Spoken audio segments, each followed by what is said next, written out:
কংগ্রেসের সময় শুরু হয়েছিল জরুরিকালীন দিন, কারণ কালো দিবস। জরুরি অবস্থাকে বর্তমানে কালো দিবস বলা হয়। আর সেই জরুরি অবস্থার কালো অধ্যায়ের স্মরণে বিজেপির তীব্র প্রতিবাদ। নজরুল কলাক্ষেত্রে দলীয়ভাবেই কালো দিবস পালন করা হয়েছে। সংবিধান এবং গণতন্ত্র রক্ষার বার্তায় সরব হয়েছে বিজেপি। সংবিধান দিবসে কংগ্রেস কর্তৃক আরোপিত জরুরি অবস্থায় কালো অধ্যায়ের 51 বছর। আর আজ নজরুল কলাক্ষেত্রে কালো দিবসটি পালন করেন। উপস্থিত ছিলেন বিজেপির সভাপতি অভিষেক দেব রায় সহ অন্যান্যরা, যেখানে প্রধান অতিথি হিসেবে উপস্থিত ছিলেন রাজ্যের মুখ্যমন্ত্রী ডক্টর মানিক সাহা, তাছাড়া মন্ত্রী টিঙ্কু রায় সহ সাধারণ সম্পাদক বিপিন দেববর্মা এবং অন্যান্যরা। আজকের এই দিনটিকে কেন্দ্র করে কি বলছেন রাজ্যের মুখ্যমন্ত্রী ডক্টর মানিক সাহা, শোনাবো।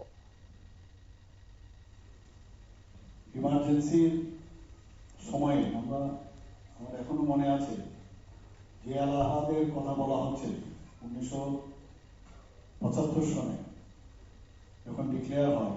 আমি এই এলাহাবাদের রেলওয়ে স্টেশন 3 দিন আমার থাকতে হয়েছে। বম্বে মেলে আমি হাওড়াতে আসছিলাম এবং আমরা প্রায় 10-12 জন ছিলাম একসাথে। হাওড়াতে কি করে পৌঁছবো সেটা একটা চিন্তার বিষয় ছিল। পয়সাপাতিও কিছুই ছিল না, কোনো রকমে সেদিকের থেকে আমরা একজন আরেকজনের মাধ্যমে খাওয়া দাওয়ার ব্যবস্থা করেছি, না কেউ রয়েছে।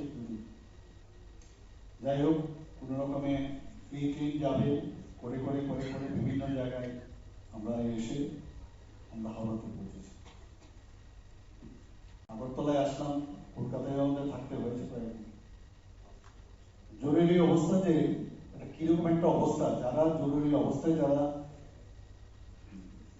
বোধ শক্তি তাদের মধ্যে ডেভেলপ করেছে তারাই বুঝতে পারবে যে জরুরি অবস্থা কি। আমাদেরকে ওই সময়ে আমরা দেখেছি যে যখন আগরতলায় আমরা ফিরে আসলাম, তৎকালীন সময়ে সুকুমার সেনগুপ্ত যিনি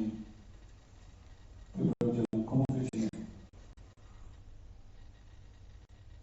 আপনারা শুনলেন ওনার বক্তব্য, অর্থাৎ তিনি কিন্তু রাজ্যের পরিস্থিতি এবং সেই সময় দেশের যে জটিল পরিস্থিতি ছিল সে বিষয়টাই তুলে ধরেন এবং এই সময় কংগ্রেস যে কিভাবে গোটা দেশের মানুষের উপর অত্যাচার শুরু করেছিল সে বিষয়টাও আজ তুলে ধরলেন মুখ্যমন্ত্রী। অন্যদিকে বিজেপির সভাপতি অভিষেক দেব রায় তিনি কি বলছেন, শোনাবো।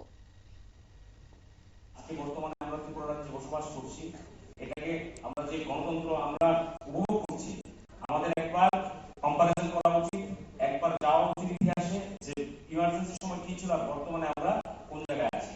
আমাদের এই গণতন্ত্রকে সম্মান করা উচিত।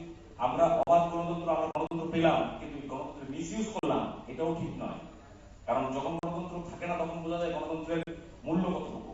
আমি সবার প্রতি আহ্বান রাখবো যে আমরা যে ভারতবর্ষ যে গণতান্ত্রিক রাষ্ট্র, তার মর্যাদা যেন আমরা সবসময় তার মর্যাদা বজায় রাখি এবং আমাদের চলার ক্ষেত্র আমরা যেন সবসময় আমরা ভারতের নাগরিক, আমাদের গণতন্ত্র আমাদের সুরক্ষিত করেছে এবং গণতন্ত্রের প্রত্যেকটা প্যারামিটার যেন ঠিক থাকে।